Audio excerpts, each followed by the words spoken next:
نحمدہ ونصلی ونسلم علی رسولہ الکریم اما بعد فاعوذ باللہ من الشیطان الرجیم بسم اللہ الرحمن الرحیم۔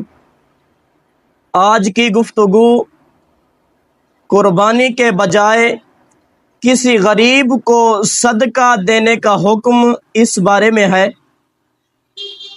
علماء نے جو اس پر کلام فرمایا وہ کچھ اس طرح ہے کہ جس شخص پر قربانی واجب ہے، قربانی کے دنوں میں اسے قربانی کرنا ہی لازم ہوگی، کوئی دوسری چیز اس کے قائم مقام نہیں ہو سکتی۔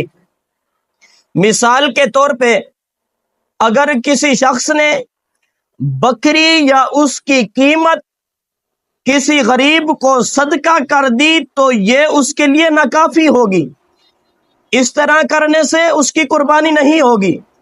فتاوی عالمگیری کے اندر ہے وَمِنْهَا أَنَّهُ لَا يَقُومُ غَيْرُهَا مَقَامَهَا فِي الْوَقْتِ، یعنی کہ قربانی کے دنوں میں جب تک قربانی کا وقت باقی ہے تب تک قربانی کے قائم مقام کوئی دوسری چیز نہیں ہو سکتی۔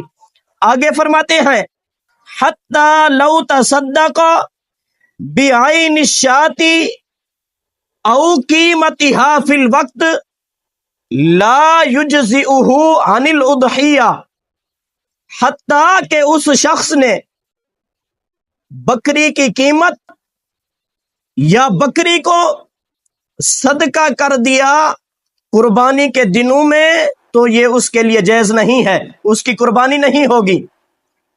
اس روایت سے معلوم ہوا اگر کوئی شخص قربانی کرنے کی بجائے قربانی کا جانور یا اس کی قیمت کسی کو صدقہ کر دیتا ہے تو یہ اس کی قربانی نہیں ہوگی، یہ اس کے لیے ناکافی ہے، اسے قربانی کرنا ہوگی۔